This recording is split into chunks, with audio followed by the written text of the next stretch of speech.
Welcome back to the Fantasy Hockey Podcast. Time to take you through a whole special episode. So we thought through a lot of what could we do here to prep you for the end. And there's a lot of ways we could have done it. But what we decided was one big episode to go through a few things. So we wanted to take you through trade strategy. So what to do if you're at the top of the table, if you're a competitor, or if you're just a loser, which I certainly have been before. So if you're a loser... You are right now. I am right now in a dynasty league, but that's not important, okay? I chose to be a loser. It's a completely different scenario here, okay? That's not at all the same thing. So we'll talk you through what to do if you're in those different scenarios, and also what to do from a keeper league standpoint, especially keeper or dynasty league standpoint, for that loser position, and even for a competing position. How much do picks matter, for example? How aggressive should you be? That sort of stuff. Then we'll also take you through kind of prepping for the playoff, walk you through the schedule. And lastly, we're going to give you actual targets at the deadline to keep an eye out for. We'll give you buy low targets, we'll give you sell high candidates, and players to avoid. Now, two things that I think are important to mention. The first thing is that if we don't mention a player, it doesn't mean they're not on our radar. It doesn't mean we think they're not worth it. It just means that there's someone who didn't necessarily stand out to us as somebody that is a good target in every single league. That's more than anything what I'm focusing on, and I think you did as well with all of these, is the players that we have here are players that almost regardless of your league type fit into this category of sell high or buy low. And that's really important because we don't want to give, for example, someone who's a points-only option, and then in a Cats league, someone goes crazy trying to trade for that player. So we're trying to keep it pretty even in that regard. And then the other thing to note, and look, I say this almost every time we do a special, and I know it sounds stupid, but you'd be shocked by the amount of people that we have to say this to. Know your categories. Like, know what you're doing in your league. Granted, you probably are already doing that, but whenever it comes to trades, people seem to sometimes forget about that. People sometimes seem to forget about the fact that you need hitters. You can't just trade away your hitter for a bunch of points. In a Cats league, for example. Exactly. So that's just, I think, the big thing to remember over everything, the umbrella over everything we say, is just remember that all of this is contextual to your league and your settings. So, like, you could take that. I mean, you could think that you're making a great trade, like a Blake. Let's say you have Blake Coleman or you have Breakachuk or something, and you get this great deal for I don't know. Let's say Patrice Bergeron or whatever, somebody that is pretty good in the eye-catching stats of getting points and getting power play points and whatever.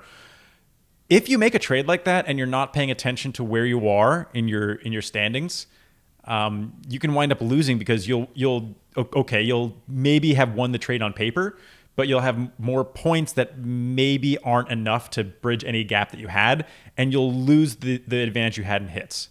That's one way that you could cause yourself problems. So what I always do when I'm thinking about my playoff maneuvering, I will go to every league that I'm in, and on Yahoo, on any league or on any site, there's a way to do this. You can look up the season stats for each team, and I basically want to get an idea of where. I don't really care about win-loss because they show that about I don't care if I went 5-5 in goals if I'm first in the league in goals. I just want to look at where my total stat lines are so that I can see where the weaknesses in my team are, and where I can potentially give up a little bit to gain somewhere else where, especially against the other competitors, if you're a contender, where you can make up any gaps and kind of solidify the chances of winning. And sometimes that means doubling down on something you're already slightly ahead on instead of chasing a category you're behind on. In fact, oftentimes it means that. Yeah, I mean, we've talked about this in the past too, right? You don't need to win 10-0 necessarily. You just need enough categories to win. And so I think a good example too, on top of Blake Coleman, is like Evander Kane. Yep. Right. Fills so many holes, helps you so much in so many categories. Getting rid of a guy like that could really screw you going forward. Yep. Yeah. Especially in fantasy leagues. Exactly. So let's talk about top of the table first. What and you're more familiar. Well, let me hold on. Favorite. I don't want to give you too much credit here, but you're normal. We're normally switching off here. You're more comfortable top of the table person. So I'll let you start off first with your strategies and how you handle being top of the table going into a trade deadline.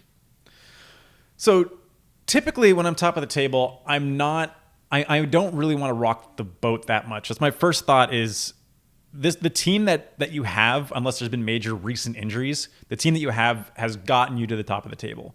So the idea of shaking things up because somebody's been hot lately is really not worth it to me in most cases.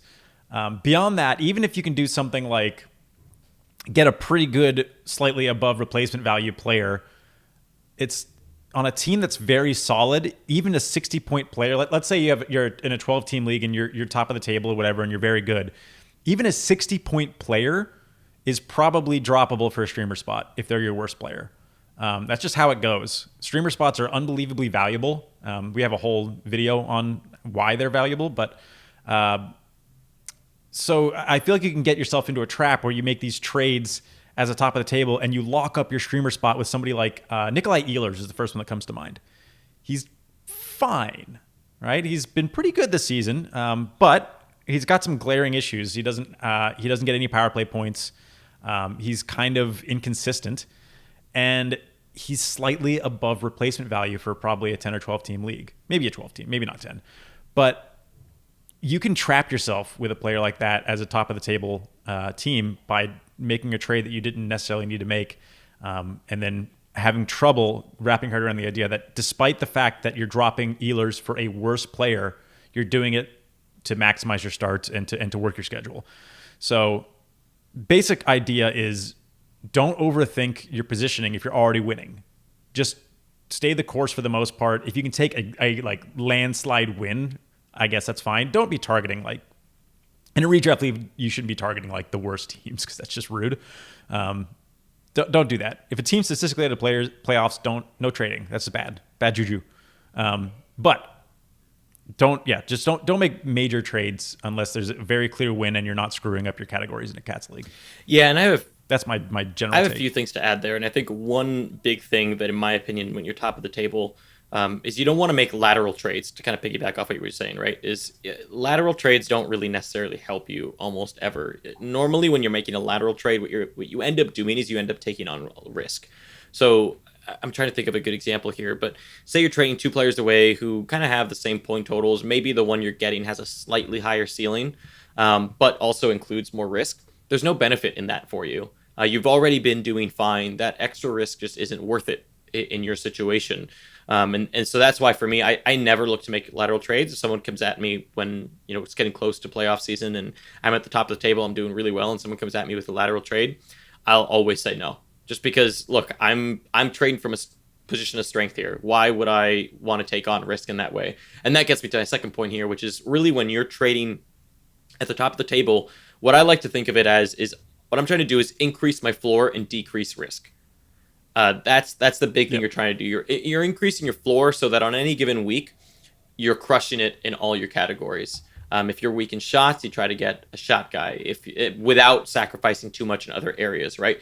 And that's where, like you were saying, it's really important to take true stock of where you're at. In the in-season tool that we built, there's a little tool at the end that's the Power Index tool, which is custom for your categories. And so you can get a true stock of how much better you are than the next person, because sometimes you go to those pages on Yahoo or whatever, right? And you see, okay, I'm up by 20 shots or whatever, but how much better is that actually compared to the rest of the league?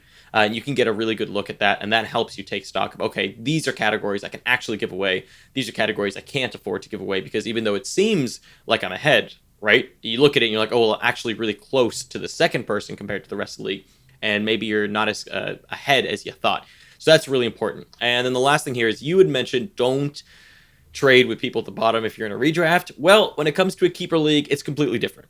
When you're at the top of the league and you're in a keeper league, target or talk. Maybe don't target. I don't necessarily like targeting the bottom of the team. I think targeting is fine. Targeting is fine, but I prefer talking. Because normally what will happen with the bottom of the team, and we'll get to this when we talk about the losers and what to do there, but normally if you're at the bottom in a keeper league, you're looking to improve your keepers first and foremost. So normally, if I'm at the bottom, I'm not going to do some lateral move or some small move that just gets me a better piece to compete right now, right? That's not the game there. The game here is, hey, maybe I give you a really good player, and in return, you give me 2 or 3 really good players, that sort of thing. And on top of that, picks don't matter if you're at the top of the table. They really don't. That doesn't mean you should go and trade all first 4-round picks. because that just puts you in a really, really bad spot going forward. But say you have, a first will get it done or a third rounder will get it done. So what? That's fine. If you keep 5, that's a 6th round pick. You're effectively trading a 6th round pick just to increase your odds of winning by a ton. I would take that all day if you actually think you have a team that can win. I did that this year, and that's I'm at the top of the table in my keeper league right now. And I traded my first away to get Mark's. I forget who it was. I think it was Mark Stone and Trua or something like that. I don't remember exactly, but that's really what you're trying to do from the top of the table perspective. It's very different, very, very different from the other positions that you're trading from. And the top of the table one is the one that has the most strength. It's the one where you have the most power to say no or yes in a trade. You're the least needy one. Yep. So now let's move into competing. And when you're a competitor, what do you do? Now you have some strong thoughts. I think we agree, but also have slightly different strategies on how you tackle being a competitor. So you take yours first. So if I'm on the bubble, basically, I'm more willing to take on risk. I'm more willing to take on hot hands than I am at the top of the table. Like I mentioned, at the top of the table, I already feel like my team is pretty much set. If I'm competing, odds are I'm missing something, because I'm not. I'm not, in first, probably not in the first 3 places or so. Probably sitting somewhere between 4th and 8th, depending, or maybe 5th and 8th, let's say. In those positions, odds are you don't have the team to win. So when I'm in a position like that, and this happened last season, and I actually wound up winning the league, I don't know that I made any large trades, but I was much more. All my players were on short leashes. I didn't care how good they were; it just didn't matter. Because what does it matter if I have like a Taylor Hall who's cold? I can't really risk it. I need all my guys playing at maximum. So I was swapping everybody out all the time, basically, and just trying to get as many starts as I could and just flood people with starts, even if it cost me my better players. It's a risky move, but the fact of the matter is, especially if you're coming in at the bottom there, you're going to be playing one of the best teams in the first week of the playoffs. So you need to come out strong right off the bat, and then it should get easier if you win your first matchup in quarters. So I think you're better off being a little aggressive there. A name that comes to mind is Oliver Bjorkstrand. He, as we all know, he's been very, very hot. Probably the hottest player in the league right now, especially from a goal scoring perspective. But he does have risk, and the risk with him is the idea of him being shuffled off that top line in favor of Cam Atkinson, which could happen. And if that happens, we could see him being on second or even third line. I don't really think third line due to the ridiculous amount of injuries that they've gone through lately, but it's possible that he loses ice time, and Bjorkstrand has converted ice time into fantasy relevance quite well.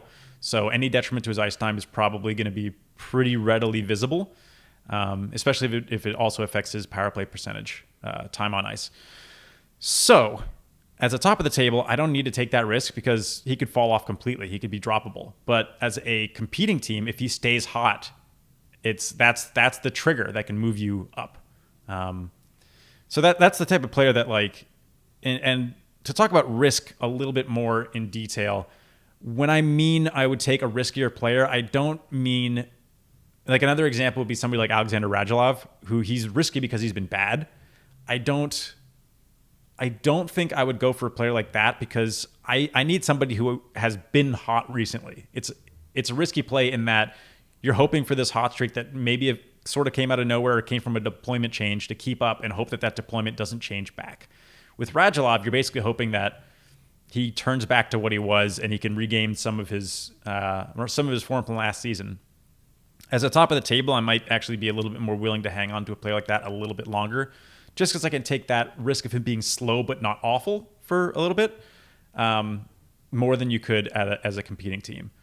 So that's kind of the deal. I'm going after hot targets. I'm just hoping for the best because you need, not a miracle, but you're going to need something to be able to win the league as opposed to just riding along with the best players that got you to the top of the table. Yeah, I think one way in which we kind of differ a little bit is I don't like trading that much, actually, when I'm a competitor. I much more prefer using the streaming. Because like you said, you can I would do both if I can. Yeah, I mean, I would do both if I can. depends. If I'm trading, normally I'm looking for a 2-for-1 or something where I'm giving up 2 players and getting 1 back. I know people don't necessarily like to do 2-for-1s and they're hard, but those are my preferred trades when I am a competitor, because what you can do is you can send off 2, you get 1 player back that has a higher ceiling than those 2, and on top of that, you gain a streamer spot. And so normally for me, when I'm doing competitor trades, I'm really, really looking to gain a streamer spot, because you gain a ton as a competitor by gaining that streamer spot and 1 more elite player, let's say, right? So I normally try to target buy lows and really be more liberal with like, okay, maybe I lose technically on the trade front. Like maybe I lose in the sense that, well, yeah, I'm giving you 2 players that are better than that player I'm getting back, but that streamer spot is so valuable to you going forward that in a way you kind of win the trade. So this is an interesting spot where we do differ. I would not target buy lows as a competing team. That's because, like, if anything, that's what I'm targeting as a top of the table, because they have that pedigree and you're waiting for it to come back. I would rather just go for the new guys and hope that they keep it up, because if you know, a buy low stays low, you're screwed. If a hot hand stays even relatively hot, you could be in better shape. I guess it depends how much of a buy low we're talking. Like I'm looking at a buy low as like an elite buy low of someone who, you know, like a Johnny Gaudreau or something like that. Exactly. Johnny Gaudreau is somebody I would target as top of the table that I would not target as a competing Interesting. team, actually. Yeah. And also, I feel like usually when I come in as a competing team, I already have a streamer spot. Just because my team's not that good, usually. I mean, last season, I think I had 2, so I didn't have to make any trades, 2-for-1s or anything, because I was just rolling people all over the place the whole time, hoping to make up the gap that had arisen. I mean, prior to coming into playoffs, I think I was like 10th.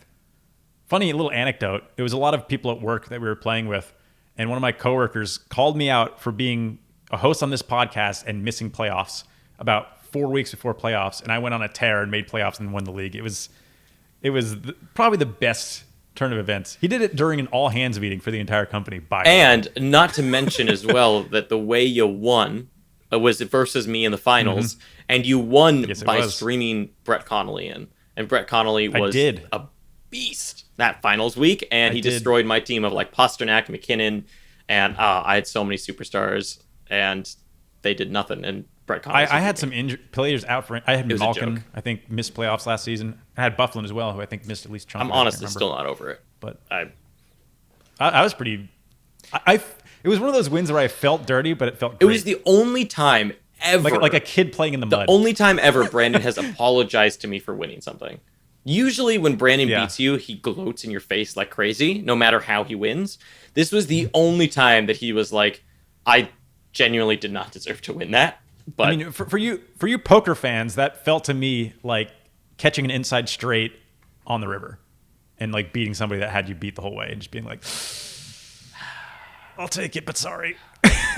Don't understand the reference, but I think I can feel it. I don't know what it means, but I can very much imagine what it feels like. Okay. It just means a very low percentage that you probably shouldn't have won. Feels a little weird that you did. So now let's move on to the loser category. One that you're not familiar with. Lucky you. No, I don't even know what that means. Lucky you. I am very familiar with it. Last year I took over a team, and that was a keeper. And I took over a team in a keeper league. I didn't really shake anything up for a while, but close to trade deadline season, I was like 7th of 8 teams to make a playoffs or whatever. And I just could tell my team was not going to be able to compete. And when you notice that, this is, again, kind of going back to you got to take true stock of where you're at. Who your team is, what can it do, and being really honest with yourself in this regard. And when you notice, okay, this team can't go very far, you've got to find the holes. Okay, what went wrong? And very much like a real NHL team, right? You're looking at it and you're saying, okay, what are the holes? Where can I get better? What do I need for next season? And then what you do is you go out and you get the keepers that you want. You're trying to build the team that you want. Build your dream team. Because at this point, no one on your team except your keepers matter. That's it. And even then, if you can upgrade a keeper, don't be so married to that keeper.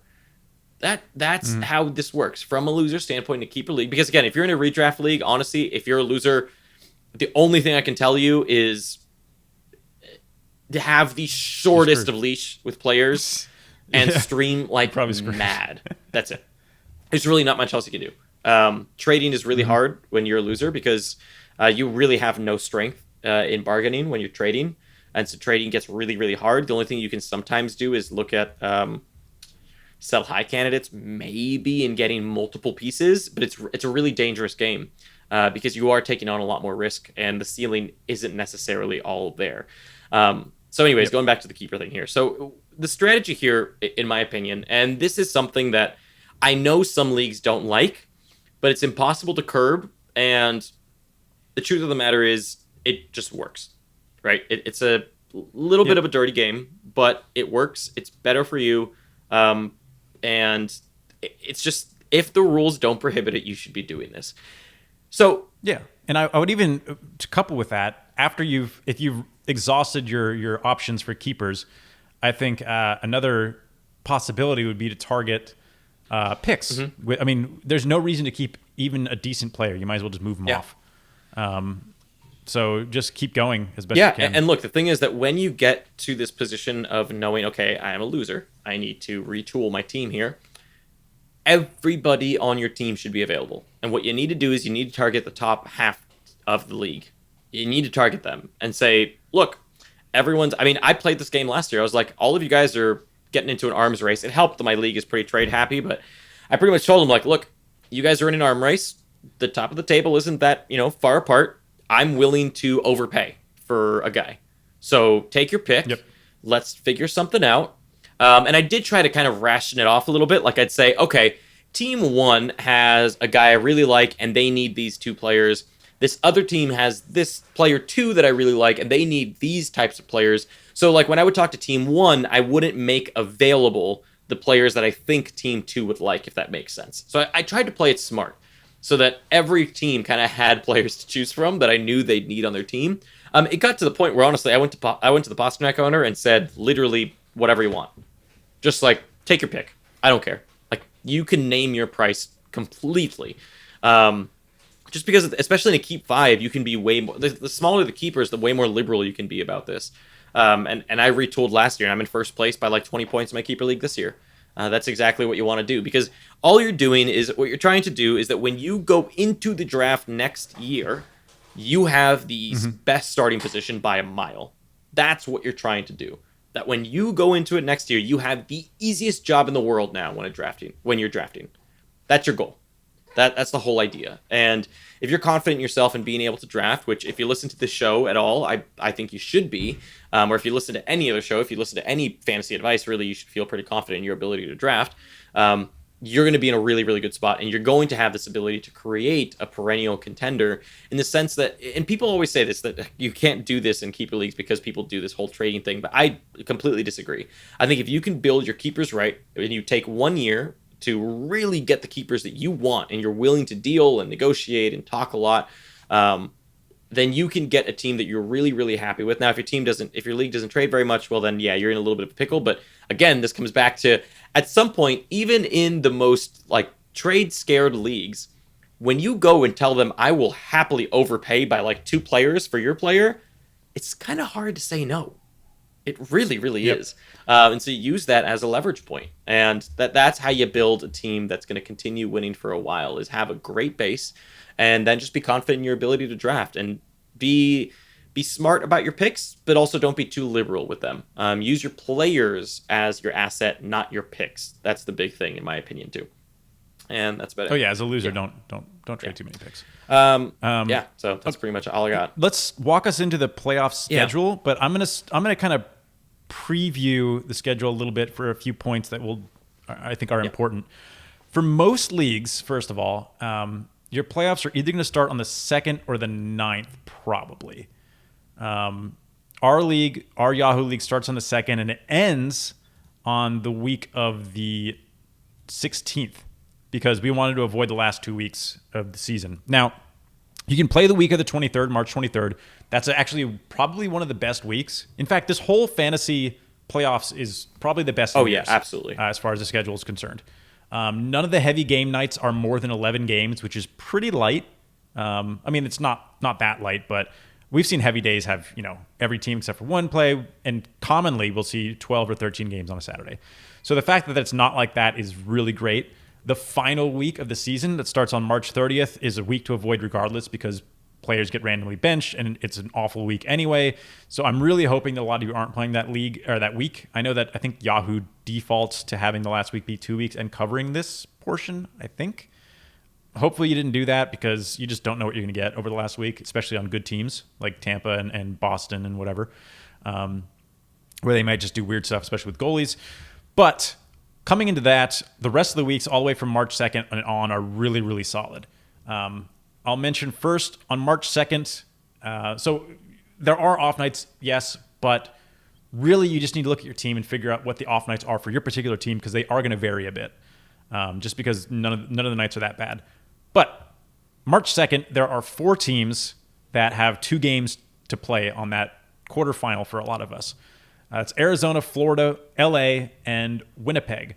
So if you're in one of these competing team slots and you're going to be facing your hardest matchup and you've got like a lot of, let's say, Florida exposure and Winnipeg exposure, that's where you might actually need to be making some trades if you can. So this kind of couples into the next thing I want to talk about, which is trading for the playoffs, because we're seeing a lot of schedule-based trade talk on Twitter and Discord. And yes, you should be curating your trades to the schedule to an extent, but first thing to think about, and maybe the only thing really to think about, is how do I get the most starts? If you're thinking about, I want to trade for, or let's say I want to trade away from Columbus because Columbus has a hard schedule, I don't know if I care that much. Yeah, I personally never care I'd about rather, that. Yeah, they don't have a great start count either. I'll give them that, but they do have on the 16th, which is going to be our finals. They don't have a great schedule there either. But they on the 23rd, which is a lot of other people's finals, they have 4 games and 2 of them are against Devils and Rangers. So just pay attention to what your league needs. Anyway, so okay, that quarters could be for a lot of people those 4 teams that I mentioned: Arizona, Florida, LA, Winnipeg. So look ahead, set your lines. The next week, which is the 9th, is also going to be quarters for a lot of you, or semis, and that is Columbus and Calgary are the teams with 2 players. So really not that bad. Not a lot of teams with only 2 games. Everybody else has 3 or 4. So it really is a fantastic playoff schedule. You just got to pay attention to what your team needs. For example, I looked through and I suggest you do this as well. I set all my lines for my leagues. I have a lot of benchless leagues. So my leagues that have a bench, which I'm sure all of you do. In those leagues, in my main league, I don't bench a single time in playoffs, which is great. It also kind of worries me that maybe my guys don't have good start counts, but at least the fact that I'm not benching means I'm not wasting starts.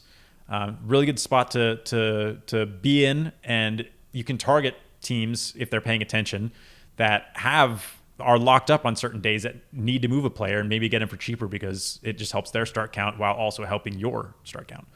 So that's one way to leverage the schedule in your favor. I wouldn't worry too much about matchups, and set your lines, take a look, make sure that your team's in good shape, because I know in one of our other leagues, in our shared Fantrax league, we are in bad shape from a bench perspective. So try and do a little bit of tinkering, but odds are we're just going to wind up solving it via streaming, which is perfectly acceptable. Yeah, that's the important thing, is to go and look at your own schedule. Because like you said, I think the most important takeaway from all of that is don't simply trade for the sake of, oh, Colorado or Edmonton or whatever has good schedules, so I should be trading for that. It's not that simple. It's not as easy as, and this, this all comes down to any advice or anything you ever read is all contextual. It's all about your team. And so make sure you absolutely need to go look at how your team is composed across those playoff matchups, because at the end of the day, you may be trading a player away that you really like simply for the sake of, oh, good schedule, but they don't actually net you any extra starts, so it's all moot point at the end of the day anyways. So that's pretty much it. And like Brandon said, so I'll talk you through the schedule right now with the good matchups and the bad matchups, or bad schedules, good schedules. But one thing to note is that there's not really any bad schedules. I'm going to call some people bad schedules because of off nights.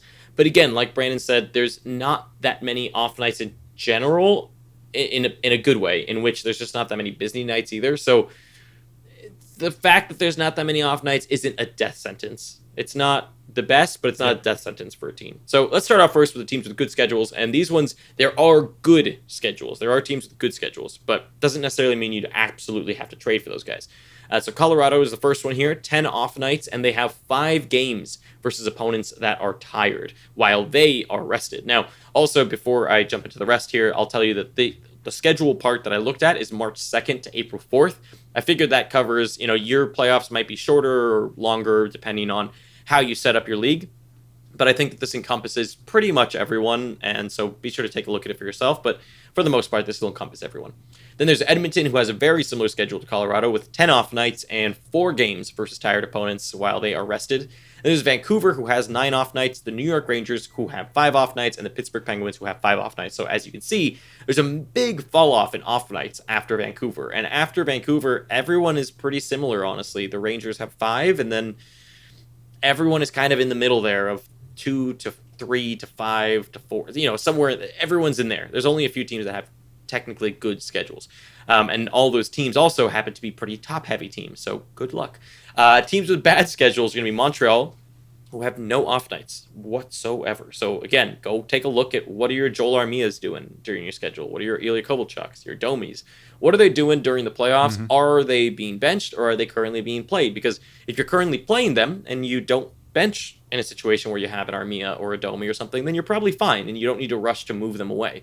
You'll be okay. But if you are benching them, then perhaps. And they are probably the biggest candidates of people that you will be benching. Then there's Florida, who has 2 off nights and 2 tired games versus rested opponents. There's Philadelphia, who has 2 off nights and 3 tired games versus rested opponents. Then there's Boston, who has 3 off nights and 2 tired games versus rested opponents. And Toronto, who has 3 off nights and 2 tired games versus rested opponents. And Toronto has a slightly hard schedule at the end here. So, again, go take a look at your own schedule, set your lineups for those weeks, and see how it affects you. Now, before we move into these targets, one thing that I wanted to mention as well, before we give names here of players, is we're not really going to get into the stats of these players. Normally on the show, we talk a lot about the statistics, how are they unsustainable, sustainable, that kind of thing. We're not really going to do that this time, simply because you can do the research on that. We've looked at the numbers for these guys, and there's a reason we're calling them out. But the reason that they might make sense for you is different from the reasons that may make sense for us. And so we're just giving you names of players to maybe do a little bit of research on, maybe kick the tires on a little bit, and see what's out there. Also, if we went in full detail, this would be like a 3-hour episode. So it's just we prefer to give you more player names than go into detail on fewer, if that makes sense. I think that's a better trade-off here. So I'll start off first. You said fewer. I did it. Oh my! I'm so proud of myself. Wow. He's done it. Everybody listen. Wow. The person with English as their second language it did it before you. That's impressive. Can't believe it. Wow. It's a new day. It is a new day. This is a whole new start to the show. We can only move forward from here. Grammar school finally pays off. We learned something. Oh, wow. I thought that'd take me like 3 years. Here we are. I'll probably mess it up in 5 minutes or something like that. Okay, so we'll take 2 at a time here. My first 2. So the first one here is just someone that I don't think you'll be able to get, but given injuries that just happened, they just came back. We've had a break here. Sometimes people forget that players are good, and that's Sidney Crosby. It's someone that it's kind of like when you hear that a player might be on the wire, and you hear a GM, you kind of read. Everyone's like, well, if they didn't kick the tires, that'd be stupid of them. Sidney Crosby is just one of those guys that I would reach out to right now and just kind of see what the owner's thinking, because I know that he's had a good return, but people still, I feel like, would be open to maybe moving him. Just a guy to kick the tires on and see what's up. Maybe it makes sense for you. Tyler Seguin is my other one. If anybody on Dallas is worth it, it's Tyler Seguin, and I don't think you're going to be getting Tyler Seguin at a cheaper price than you are right now, in my opinion. So someone I would absolutely at least kick the tires on. Yep. My first 2 are both in Colorado, so this kind of couples in. I say coupled way too much. I'm sorry. Too much this episode. These 2 go together with the playoff schedule we just gave you, Colorado having probably the best schedule if we're going to care about it, and that is Mikko Rantanen and Gabriel Landeskog. They've both been a little subpar since the reunification? What? Reunification? The reunition. That works. Reunited. Wow. And I went nation. Reunition. Of the top line. Reunification. We'll go with that. Of the top line with Rantanen, Landeskog, and McKinnon. They've not been up to last year's kind of stellar performances, although the ceiling is very much still there. I think Landeskog is probably the better target as he's been disappointing for a little longer. I know Rantanen's been not so good for a while now too, but I think that Landeskog's value was quite high at the beginning of the season, and I think a lot of owners probably are frustrated that they haven't gotten enough out of him for the entire season. So he's probably the easier target. I think both those guys are great targets, again, for the schedule, because they can fit with basically any team, and just because I actually buy it. I think they can come back with very little concern, and the fact that he'll be playing a bunch of backup goalies most likely in that schedule. Again, I don't want to read too much into the matchups, but I think they've got as good of an avenue for success as anybody, and you're not going to be able to get them cheaper than you can right now. Yeah, agreed. Especially for Landeskog. I love Landeskog as an option for top of the table guys too, because you're not going to have to pay that much, and you're absolutely increasing your floor from a peripheral standpoint in Cats leagues, and you're getting that ceiling of what happens if Landeskog goes off, right? Landeskog is a perfect trade for a competing team to a top of the table team. This is what I'm talking about with, like, if he can't pick it up, then the competing team's dead already. And if he stays slow, the contending team can probably walk through the first round or so and continue to wait. So that's where you find these deals. And those 5th to 8th place teams, if they have Rantanen or Landeskog, that is who I'm looking at for sure. Honestly, even as a loser in a keeper league, I would love to target Rantanen right now. Fantastic keeper going forward, and you might be able to, it's someone that if you're a competitor and you have Rantanen, or if you're top of the table and you have Rantanen, and you came at me with 2 or 3 players that are better than Rantanen right now, I'd probably say yes, and you're at the end of the day getting the better keeper. So, something to think about there. Okay, my next 2 here is Alexander Barkov. Reunion, of course. What would you say? Reunition. Reunition. I don't know why. You are turning it into me. I think I'm rubbing off on you, and I'm not sure that's a good thing. You traded for Bob. You used the word reunition. Not a word, by the way. Reunification worked too, though. I mean, leave me alone. We'll clip it. We'll fix it in post. I'm keeping that in. You are screwed, sir. So Alexander Barkov is my next one here. I like him a lot, and people still, anytime you talk about Florida Panthers, Barkov is always underrated in some regard. Like, you can always get him pretty cheap. Brandon got him cheap, which was stupid. I was so mad because the guy didn't even shop him around the league, but whatever. I would have paid more.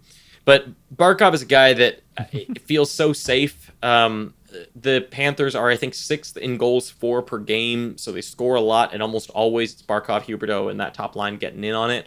Aside from when you have Vetrano starting to go off, or Acciari decides to score 3 goals.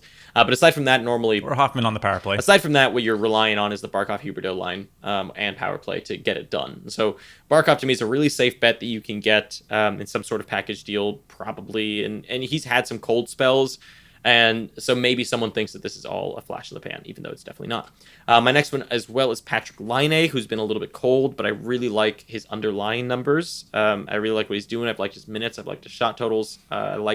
He passes the eye test quite a bit. It's just someone that I'd kick tires on for sure, and he has the left wing, right wing eligibility too, which helps a lot. But of course, do be wary of the fact that, like Brandon said, in most quarters, Winnipeg does not have a great schedule. So my next one is Dylan Larkin over in Detroit. Love this one. He's finally picked it up, but again, this is a player that, first of all, a lot of GMs didn't really value that high to start the season, and really hasn't been that great for most of the season. So he should be relatively cheap. Is one of those guys that the owner may be feeling like they're selling high when really you're buying still low on him. Because I don't know that he's going to get up to the lofty expectations that we had for him from a pace perspective for the rest of the season, but I still think that he should be pretty good rest of the season.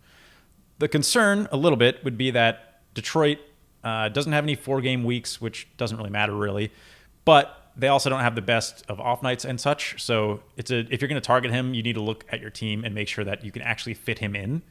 Otherwise, it's kind of a waste. But I like him as a target for sure.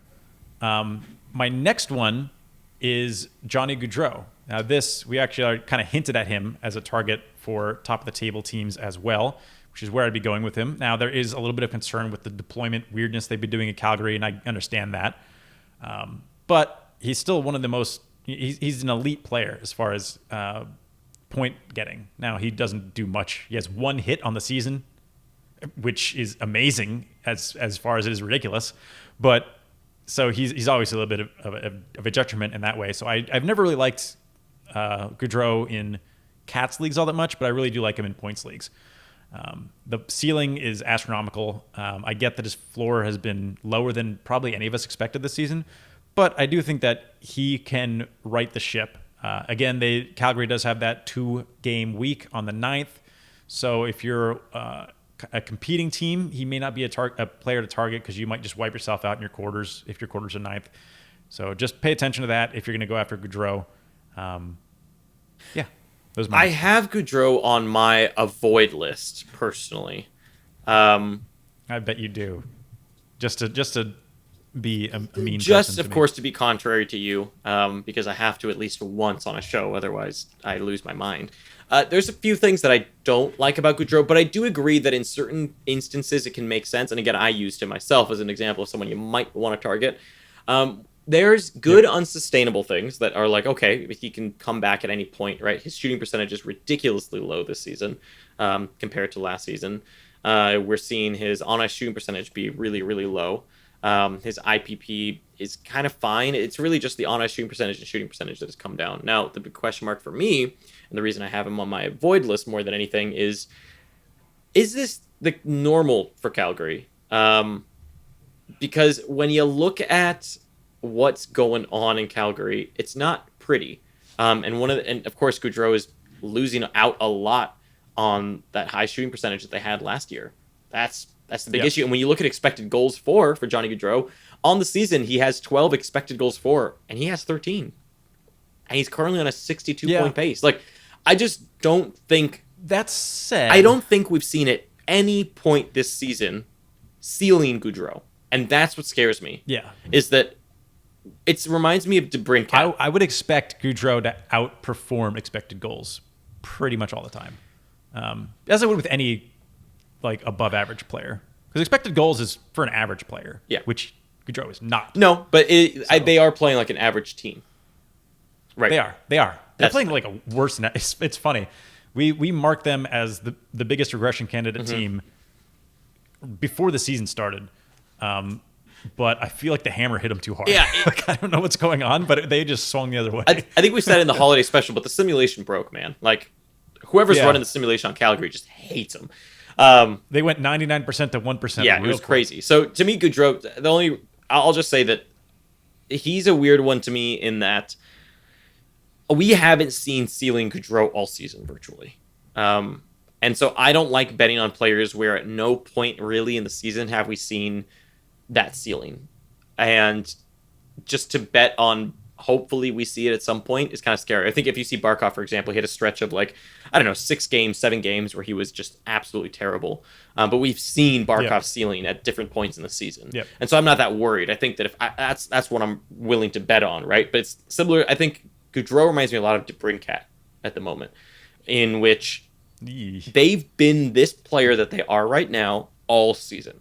We desperately want them not to be, but that's who they've been. And at some point, you do have to just say, maybe that's who they're going to end as. So I'm going to let us move on from him soon. I just got one more point to make. Well, 2. The first one is DeBrincat we only really saw 1 season of. Gaudreau has been good for a while. But the bigger thing to me is when you're targeting these competing teams with a struggling player like Gaudreau, you should be able to get him cheap.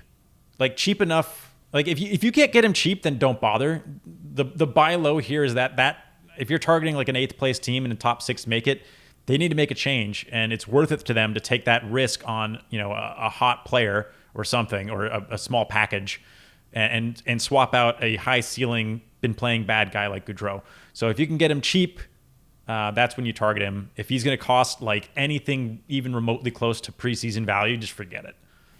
Yeah, that's fair. I will say that on the season, or on his career, he's more of an 11.9% shooter, and he shot at 14.7 last year. He's not that far off now from his That's career. got to be in. Yeah, but 14% is still. I mean, I don't know math ever, but it's got to be pretty close to a standard deviation away from his normal. Yeah. Neither is 9, but so 9.2, it's not crazy. 9.2, which is what he's at right now, isn't either. Right. Counterpoint. Exactly. Yes. You know. True. Okay, so let's move on from Johnny Gaudreau. We've talked about him enough. So my next guys here, I'm actually going to take. I know you. I don't know if I want to take this goaltender because I think you have him as well. I'm just going to take. I have 3 goaltenders here, so I'm just going to do 3 goaltenders. I don't have any, but I will argue. Okay, so my first one is Bob. Which and I have him on players to avoid, which is funny because I did trade for him. You traded for him, so this is mean that you're doing this to me. But Bob, to me, is someone who, if you're in a saves league or a wins league, he's an absolute target. Even in an averages league, I don't hate it, but it's not great. You need to have you need to be in a bad spot already to have to trade for him, right? If you're in a good spot, I wouldn't go out of my way to trade for him. But if you're in a tough spot or a medium spot, he's a good person to gamble on. You're not going to get much worse than where you're at now, and you're probably going to increase in wins. Saves leagues, in volume leagues, is where it matters the most. If you count a lot for saves, you count a lot for wins. That's where a guy like Sergei Bobrovsky has a lot of value. I think he's got more points league upside than Cats league, probably, unless your Cats are win save percentage, which. The more I've thought about it, the more I think that should be the default. Yeah. He's an interesting case. And I do think Florida gets better. I don't know if they get better defensively because, again, like Johnny Gaudreau, at some point you have to look at a team's defensive system and say, this is probably who they are. And honestly, they've gotten worse in front of him. And so... They got Keith Yandel. Yeah, gotta love Keith Yandel playing defense. So moving on from Bobrovsky, my next one is Pecorine. Fantastic buy low option, in my opinion, who will get probably 50-50 with Saros at worst. Kind of again, another thing with Bobrovsky that I like between both of them is kind of guaranteed starts in a way. I don't think Pecorine is losing the net. He should be fine. I like the Predators going forward, so I think they'll be okay. The last one here is Matt Murray. Yes. And people are going to be maybe a little bit surprised to hear Matt Murray on this list. And the reason... He's on a lot of wires. He is. And the reason I like Matt Murray is because people are forgetting that he's played really, really well over this last stretch here. And let's say you're in a league that absolutely needs 3 goaltenders, right? If you absolutely need 3 goaltenders, I really do think that at some point here, we're going to see a 1A, 1B from the Pittsburgh Penguins. We're going to see Matt Murray and Tristan Jarry share the net. And that's kind of already happened. Matt Murray already started 2 games in a row for the first time in forever. And he's been doing fantastic as of late. Actually been getting more wins than Tristan Jarry as well. And although I agree that wins are a stupid way to evaluate a goaltender's performance, teams do because at the end of the day, wins are what matter. And fact of the matter is, Murray's been getting wins. So at some point here, he's going to earn starts. So I wouldn't be surprised to see Murray either steal the net or go into a 50-50 situation. And quite frankly, to me, Pittsburgh is a top 5 team in the league. And anytime you can get a goaltender on a top 5 team in the league, especially one that's good defensively, I'm interested. And I can't imagine that the price could be any lower on a guy like Matt Murray, who might even be available on your wire. So just, little something to think about. Yep. All right, moving back to skaters. My next 2 are Philip Forsberg. Let's start there. So Forsberg has not, and really you could kind of expand this to all of the Nashville forwards. Really, it's only Yossi that's been good from an offensive standpoint. And then Yarncroke kind of, but he's actually slowed down as well. So Forsberg, I think, is the highest, with Arvidsson being out of the picture for whatever reason. I don't know what's going on with him. I swear he's still injured or something. But with Forsberg being the only true offensive asset, honestly, that I think that Nashville has from a forward perspective as far as goal scoring, I think that he's as low as he's going to be able to get right now. I think you can get him pretty cheap. An interesting move that I think would be for a Forsberg type would be something like Chris Kreider.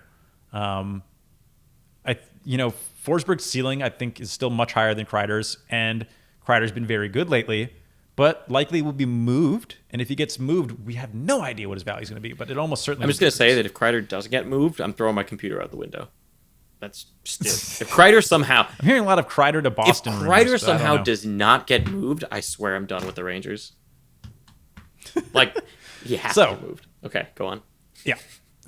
Forsberg, good shooter, decent hits. You know, he's because of Nashville's kind of lack of power play production, he loses a bit there, but I think he's going to be as cheap as he's been in years. And because of that, he makes a decent buy low option with a reasonable ceiling. The next one also is buy low is Tomas Hertl. He was good in the All-Star game at least, MVP, but- in my books at least. Yeah, there you go. Robbed! So- he was absolutely robbed. Hertl is in a position where he has to be relied on with Couture out. We don't even really know if Couture is going to be back, or if he is back 100% in fantasy playoffs. So Hertl is already playing something like 20, 21 minutes a game. So the ice time couldn't be higher without him dying. With that in mind, I think that he has the highest potential on that team for as cheap as he is to increase his production. He also has that nice triple eligibility, center, left wing, right wing. So I think he's a nice buy low option right now. The Sharks, can't seem to get anything right for whatever reason, but if they do find a way to turn the corner at least a little bit, I think Hertl's going to be the biggest benefactor. Yeah, I like that. Also very dramatic of you to say, unless he dies. It's like, Well, if they play him more than 22 minutes a game as a forward, that's true. I assume he will die. That is true. Okay, I've got 3 defensemen here, so I'm just going to take them all. My first one here is John Klingberg, who people may be surprised to hear about. But guess what? There's some really interesting underlying things here that I'm keeping an eye on with John Klingberg. And I think that right now, similar maybe to what you were saying to Gaudreau, in which Klingberg is going to be ridiculously cheap right now. It's going to be very easy to get him at almost whatever price you name in a way, because he's just been so bad. And so Klingberg is someone that you can get pretty cheap. And he might end up being your 3rd or 4th defenseman type thing. He might even be available on your wire. But there's a few things that are really promising. One, over his last 3 games, he's averaged 24 minutes a game, which is back up to kind of his normal numbers from last year. His power play percentage over that time span is also up to 71%. And if you go back a little bit farther, if you go back to his last 6 games, so you're going to be looking at around 60%, 61% of the power play. So his power play numbers are starting to come up again. He's starting to play top power play more consistently because Heiskanen has slowed down. We've seen Lindell slow down, and so now they're giving it back to Klingberg.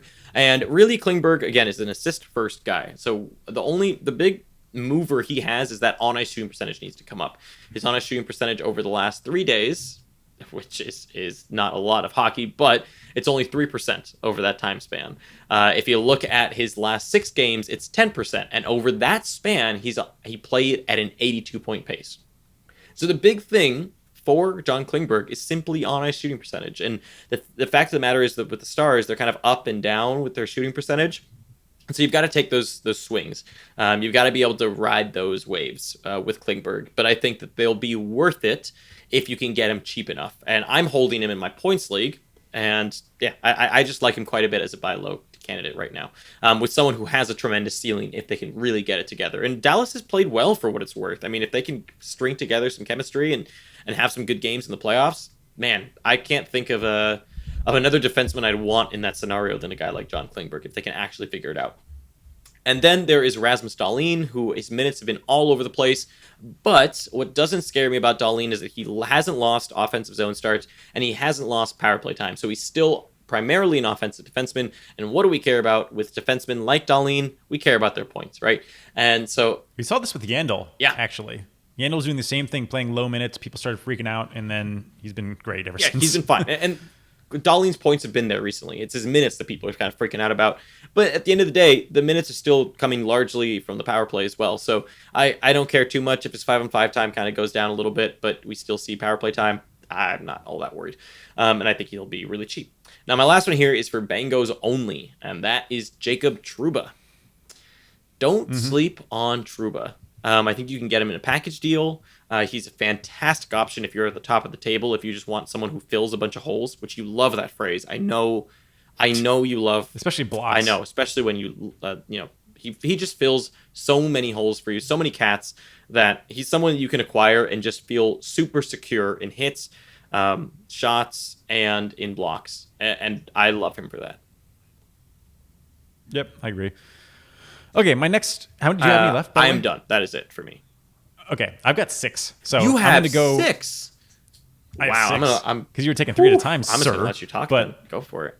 yeah, my first 3 that I'm going to present here are for contending team, or not contending, for competing teams, the teams that are on the bubble, because they are high risk, high reward players. First one is Jakob Vrana. Jakob. I think it's Jakob. Vrana. Jakob. I think Voracek. Yeah. Okay.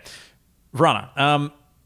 Vrana is currently on top power play, although he is kind of shuffling in and out in Kuznetsov's spots. We don't know how long that'll stick.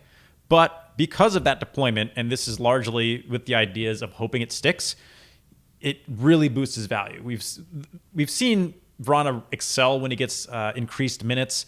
His minutes are still kind of like all over the place, but the fact that he's power play 1 is going to give him some more minutes. And when he gets more minutes, he shoots more. And so he's been a great shooter this season. He's been a pretty good goal scorer. And being on power play 1 is going to help that a lot. The reason I consider him a competing team move is because he's a gamble. If he gets moved off that top power play again, we start seeing him go back to 13, 14 minutes, he runs right back into replacement value pretty quickly. So he's a gamble, but if he keeps that deployment, he can be very, very good rest of the season. The next one is Ilya Kovalchuk. Same deal. He's been deployed quite well. He's been very good since joining Montreal. Even his peripherals have been good, which is surprising. He's been a decent hitter, a decent shooter, and the points have been there. And he gets decent enough. You're not going to get more than maybe 55% of power play time, but he's, in the 50% range on the power play. So Kovalchuk gives you what you need. And now with Armia back, he's still top 6. Gallagher is the big question mark. Where is he going to move when Gallagher returns? This is a thing where if you're competing, it's not something you really need to be speculating on. You just got to take your shot and try to make the win while you can. It doesn't necessarily mean you need to trade for Kovalchuk today, but he's somebody you should definitely be monitoring. If Gallagher comes back and Kovalchuk is still playing 50%-ish power play time and is still top 6, he is a grab, in my opinion. The last one is Patrick Hornquist. This is more for bangers leagues, but he actually does shoot quite a bit. He's usually good for 3 a game, which is about as good as it gets for a standard player. Hornquist, with Simone and Cahoon out, is getting top right wing time with Crosby at the moment, and always has top power play, but that, he's usually about a 20 power play point guy, which is fine, but nothing amazing. Fact of the matter is, if Simone stays out, I think they're kind of out of options on that top right wing, so Hornquist is likely to keep it. I don't know that at his age, if he's going to be playing, well, maybe not age, but just with his style, he's and his injury history, I'm not sure he's going to be playing the 18 minutes a game we might see another top right wing get. But even if he moves from his 15 minutes a game pace to 16, 17 plus top power play, his shots will be there, his hits will be there, and his points should come up just by virtue of playing with Crosby. If Simone does come back, I still think there's a decent shot. We'll see him playing. We'll see Brian Rush shift over to the left wing, and we'll see him play in Cahoon's spot on that second line is a possibility. So there are options for him. Okay, so that's it for the competing team buys, although I think this next one may also be one, and that's Vincent Trocheck. The reason Trocheck is on here is a little bit because he's been playing decently well despite not having a ton of minutes lately. His peripherals are still there, so he kind of fills all the relevant stat lines. But the thing that I like the most about Trocheck, and I've liked this about him forever, well, I liked it more when he was actually on top power play, but since then, if anybody on that top power play gets hurt, Trocheck is in top power play and immediately becomes one of the better players to acquire in a bangers league. There's not a lot of players out there that are like that, where the role is so obvious if something happens to anybody on that top power play unit, and the increase in value will be so dramatic. The last time Trocheck played power play 1 for an entire season, he led the team in power play points with like 27, which, whatever, not amazing, but it's still pretty good. So he's basically a hedge against the rest of Florida. Not only can that happen, but I think there's an opportunity if they start to struggle on the power play that they swap him with either Dadonov or Hoffman. Probably not Hoffman, because Hoffman does such a good job with scoring goals in the power play, but I could definitely see Dadonov be shuffled out to power play 2 and Trocheck be moved up. So he is an option with that kind of upside if things get shaken up for whatever reason. Next one, I feel like it's a guy that we just haven't quite talked about enough, and that's Connor Murphy. He is strictly for Bangos. Don't expect his 35 point pace to keep up or whatever he's on. Might only be 30. Even that, I expect him to be more like a 25-point guy, 20-25. But he's a good shooter. He's a good hitter. He's a good blocker. He's a total package for most leagues. I think he even gets a handful of PIMs, but he's not going to be lighting it up on that part of the score sheet. But Murphy is worth adding in a lot of banger leagues, and I feel like I don't know what his ownership number is, but I still feel like it's too low. Agreed. I have him in our main league, the most competitive one. Yeah. I have missed out on him in our Dynasty League by tiebreak on a free agent acquisition bid. Bid the same amount, lost on tiebreak. Sad. And then the last one here I have is Brock Besser. Very good competing team target, or not competing, top of the table target, as he's been playing third line, losing that Pedersen-Miller line to Jake Virtanen. I think that at some point they will shuffle him back up there. He will find his way back into that top 6 role. We've seen his points drop off a little bit since he's been moved down. And, I mean, Virtanen, for what it's worth, has been playing amazing. So it's going to take a little bit of time for that to happen. But I think come playoffs, you're giving it another month and change. Odds are Besser will be back on Pedersen's wing. Yeah, and another thing to not forget there is that when it comes to Vancouver, that Pacific Division race is crazy close, right? And so if you think a month from now, what is happening in that race, Vancouver's going to want their best line on the ice, right? It only makes sense. And I would expect Virtanen to fall off by then, and I absolutely agree. I think Besser, to me, is one of my favorite targets at the moment. Also 9 off nights. That too, which helps a lot. For whatever that's worth. Yep. Okay. And I'm done finally. Oh my gosh. I got tired for you, to be honest. Yeah. Okay, so the sell high candidates and players to avoid are a little shorter than the buy lows. We decided to go crazy on the buy lows. So let's go into sell highs. I'll go 2 at a time now. I won't break convention here. My first one is Blake Coleman on the New Jersey Devils, and for a few reasons. One, his point production is unsustainable. He's mostly a defensive player. There are rumors of him getting moved. And if he gets moved to a new team, it's not going to be that different of a role than what he's doing now in terms of very defensive. A player like him is extremely valuable on any team. Someone who can play offense, but is very, very good defensively. And that's what Blake Coleman primarily is. And I would think that he would be going, if he gets moved, he's going to be moving to like a Toronto or a very offensive team that needs a depth third liner to play defense. And I actually think that would hurt him even more. Why is he getting points on the Devils? Well, because there's nobody else to get points, quite frankly. And there's just not, right? If you're on the Devils, why not be a little offensive? No one else can. Whereas if you go to Toronto, what are they going to tell you? Look, you're a shutdown line. You're playing defensive. Sure, get points if you can, but your primary goal is to shut down. It reminds me a lot of what was his name? Was it David Moore? I don't remember. It was Moore. I forget his first name. It sucks because he was on the Rangers and I loved him. Evgeny Nabokov. It wasn't Evgeny Nabokov. Damn you! I know the last name was Moore. I'm just forgetting the first name. But he was very Derek Moore. I don't remember his name. Damn. I loved him too. It's so weird. Anyways, he was very, very defensive, and occasionally he was similar to Blake Coleman, put up good peripherals and stuff. But as soon as he was on a team, I think he ended up going to Boston at one point, and he was just straight defensive, nothing more. And that's what I think will happen with Blake Coleman. And I can't think of a better player right now to sell on. And the thing with a guy like Blake Coleman, to me, he's not necessarily a guy you can do one-for-ones with. And almost all of the guys I have on this list actually aren't necessarily one-for-one guys. They're not guys you're going to go to like a Crosby, for example, and say, hey, how about Blake Coleman? I don't think that's how it works. I think the way it works is you go and you target a player that you're thinking, and you're like, hey, I could put Coleman on the table. Are you interested in anything else? Or say they think, oh, well, I want this player. And you can say, well, what if I add on Coleman on top or something like that, right? But he's a guy that if it gets the deal done, I would absolutely include him. The second one here, and this one might be a little bit surprising to people, might make people a little bit angry, I almost know it will, is Andrei Svechnikov. A few reasons here. One, his minutes, while good and better than last year, are still low. He's doing a little bit too much with too little ice time, in my opinion. His shooting percentage is fine, to be honest. His honest shooting percentage is also just kind of fine. But if you look at his last 30 days, so his last 13 games played, he's on a 50-point pace over that span. So he's come down a little bit. And I think that especially now with Dougie Hamilton out and that power play just not being as good as it was, I think we're going to see Svech be more of a 50 to 55, maybe 60-point guy going forward on the season. So it's definitely a reduction from what you were getting prior to the Dougie Hamilton injury and just what happened at the beginning of the season. And I think there's just so much hype around a guy like Andrei Svechnikov that you can kind of gamble on this. And one thing to note is that on the season as a whole, he's on a 25 power play point pace. He has 15 power play points on the season. If you look at his last 13 games, he has only 1 power play point. That's it. So he hasn't done much on the power play in a long time.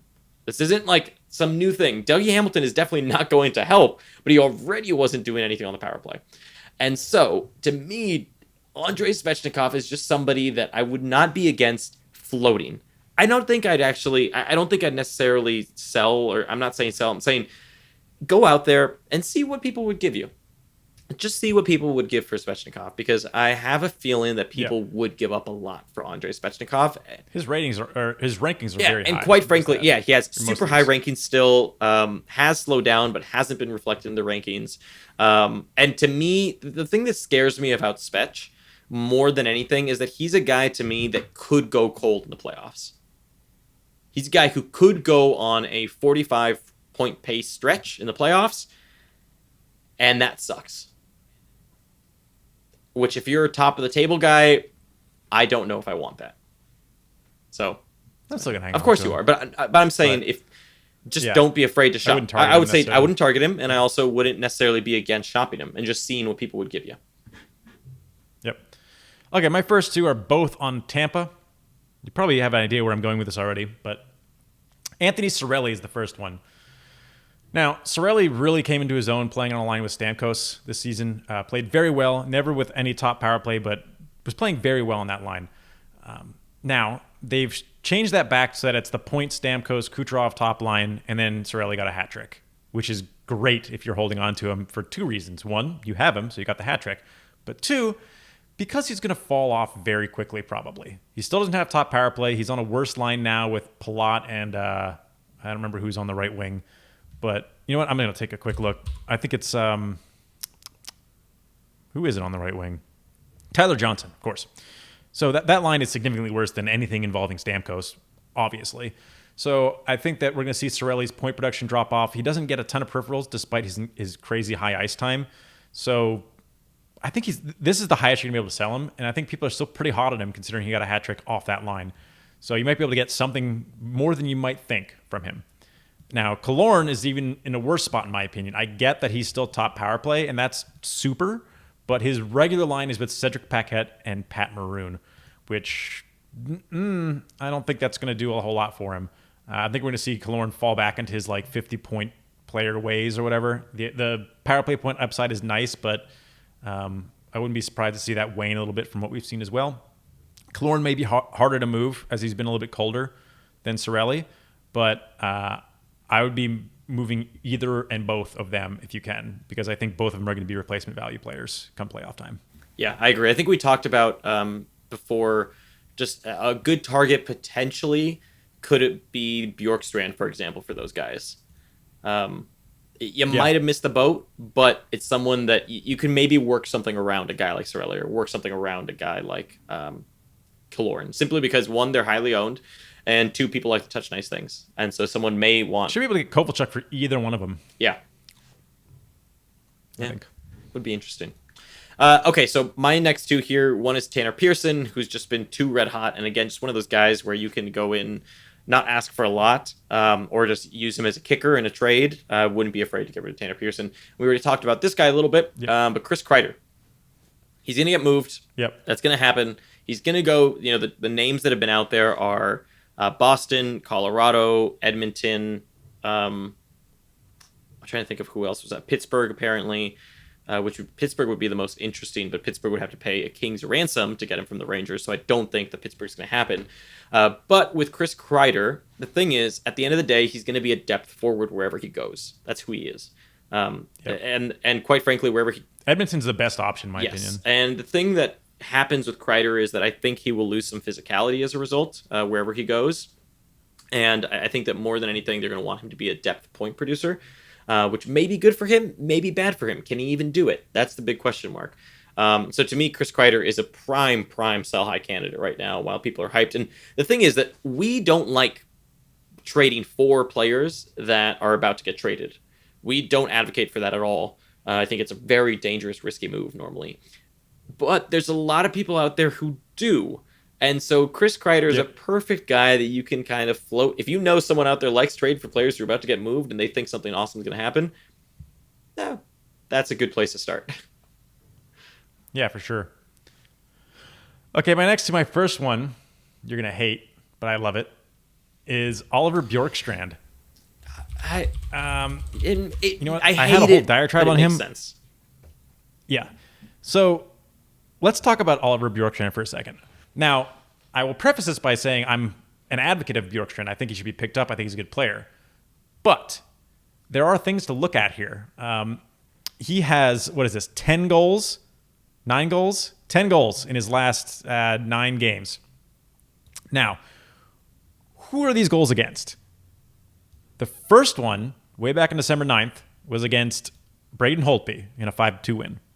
His next 2 were against Braden Holtby on December 16th.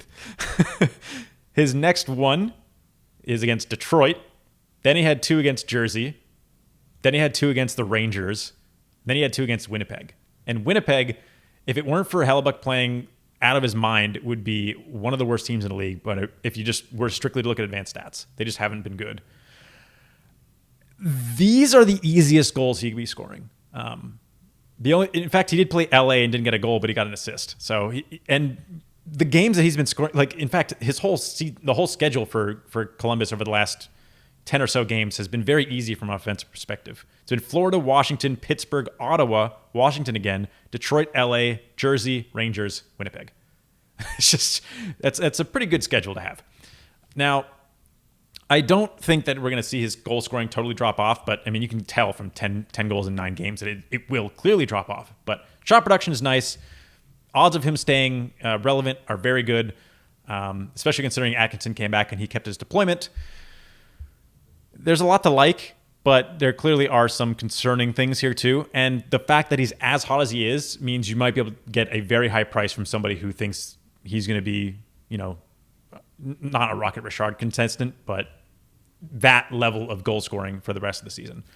So he's a guy worth shopping around, especially if I think I like to move him as a top of the table play where, I mean, if he falls off, you could stream him out, sure, but you also might be able to get a very good, solid player in return if you already have a streamer spot. If you don't have a streamer spot, then just hold on to him, and if you need to stream him, stream him. But if you don't have a streamer, or if you already have a streamer spot, then maybe moving him for a more consistent player that is likely to not be as unpredictable, it's probably worth it. Yeah, agreed on that front.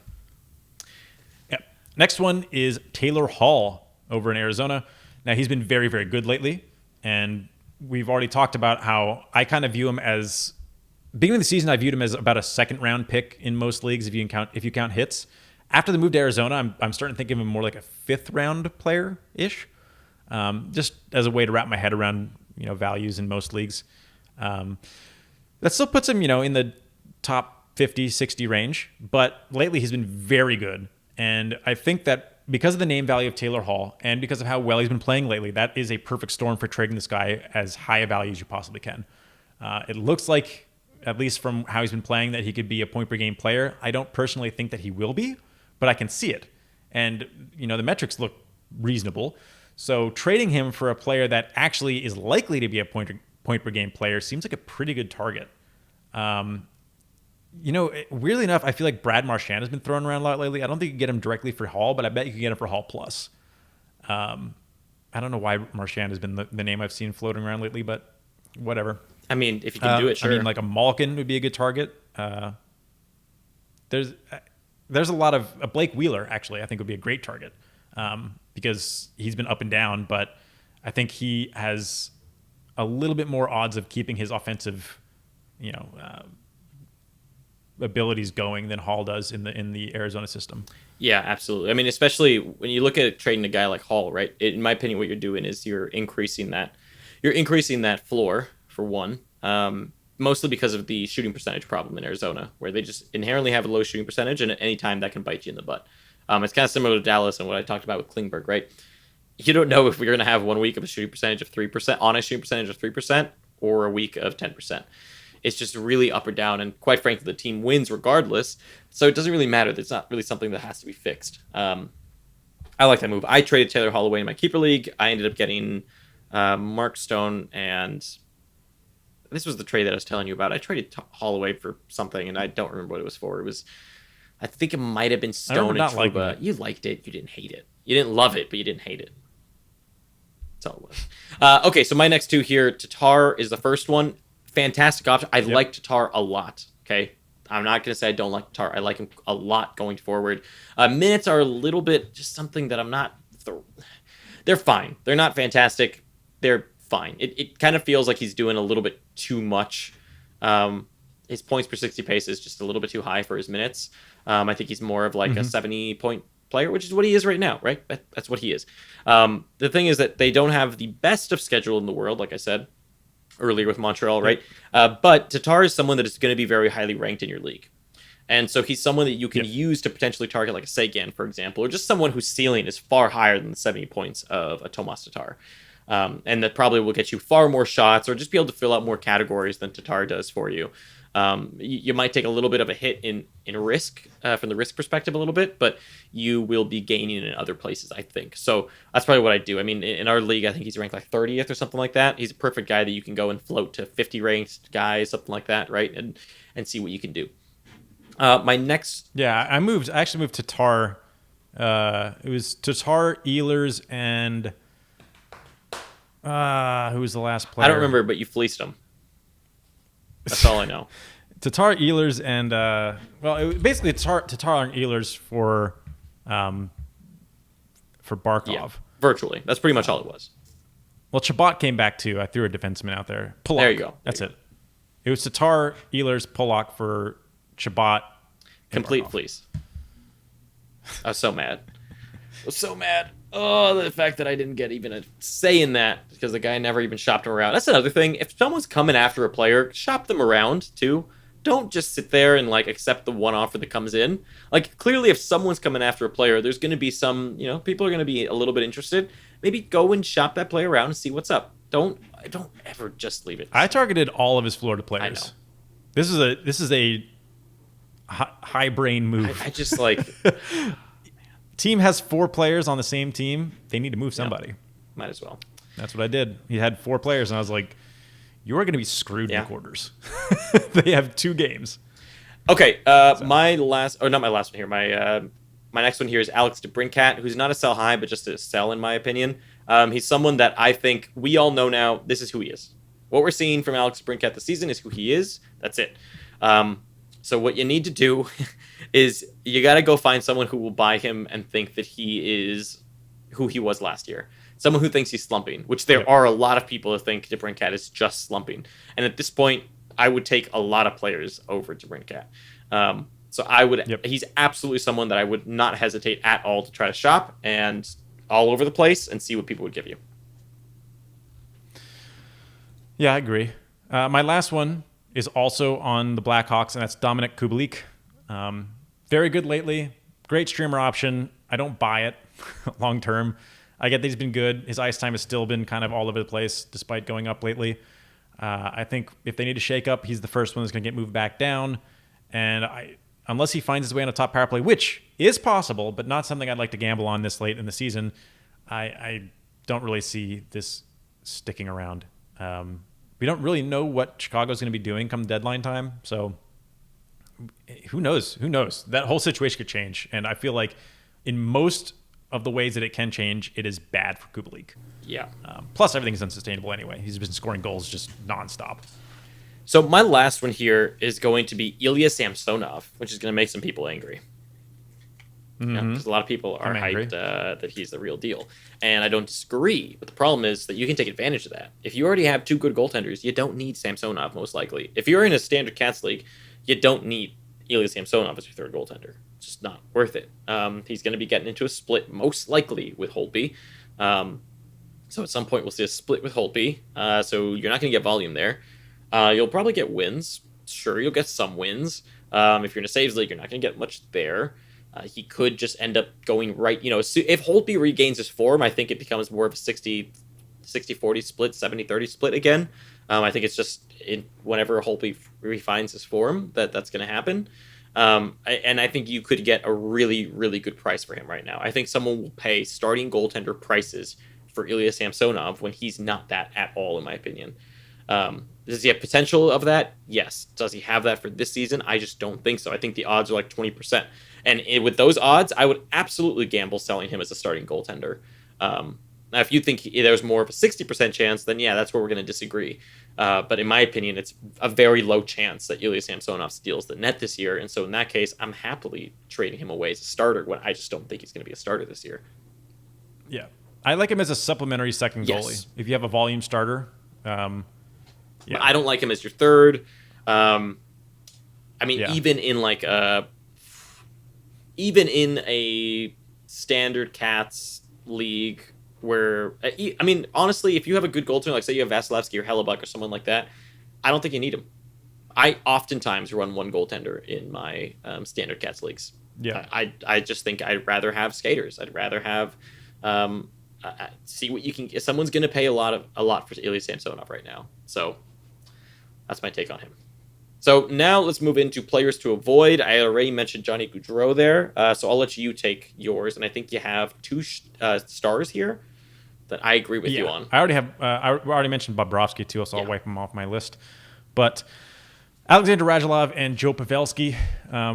We talked about Radulov a little bit already.